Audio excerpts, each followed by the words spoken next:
കൃഷ്ണ ഗുരുവായൂരപ്പ ശരണം. ഹരേ കൃഷ്ണ ചാനലിലേക്ക് ഏവർക്കും സ്വാഗതം.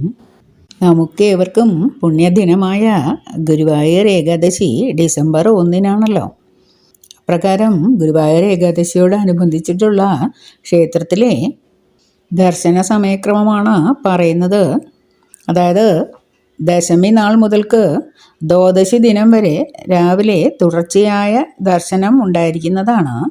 ദശമി ദിവസമായ നവംബർ 30-ന് പുലർച്ചെ നിർമാല്യത്തോടെ തുടങ്ങുന്ന ദർശന സൗകര്യം പൂജാ സമയങ്ങൾ ഒഴികെ, ഇടയ്ക്ക് നമുക്ക് നട അടയ്ക്കാറുണ്ടല്ലോ ഉദയാസ്തമന പൂജ ഉണ്ടെങ്കിൽ, ആ സമയങ്ങൾ ഒഴികെ ദ്വാദശി ദിവസമായ ഡിസംബർ 2-ന് രാവിലെ 8 മണി വരെ ദർശന സൗകര്യം ഉണ്ടായിരിക്കുന്നതാണ്. നമ്മുടെ ഗുരുവായൂരപ്പ ഭഗവാനെ കാണാനായിട്ട് ഗുരുവായൂർ അമ്പലത്തിൽ ഏറ്റവും കൂടുതൽ ഭക്തരെത്തുന്നത് ഗുരുവായൂർ ഏകാദശിയുടെ ദിവസമാണല്ലോ.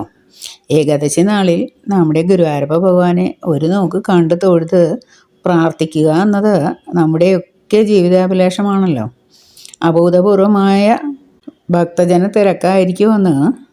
ആയതിനാൽ ഗുരുവായൂർ ഏകാദശി ദിവസമായ ഡിസംബർ 1-ന് ഗുരുവായൂർ അമ്പലത്തിനകത്ത് ദർശനം നടത്താനായിട്ട് രാവിലെ 5 മണി മുതൽക്ക് വൈകിട്ട് 5 മണി വരെ സ്പെഷ്യൽ ദർശനം ഉണ്ടായിരിക്കുന്നതല്ല. അമ്പലത്തിൻ്റെ അടുത്ത് താമസിക്കുന്ന, അതായത് പ്രാദേശികമായിട്ടുള്ളവർക്കും സീനിയർ സിറ്റിസണിനും ദർശനം പുലർച്ചെ 3:30-ന് തുടങ്ങി 4:30-ന് അവസാനിക്കും.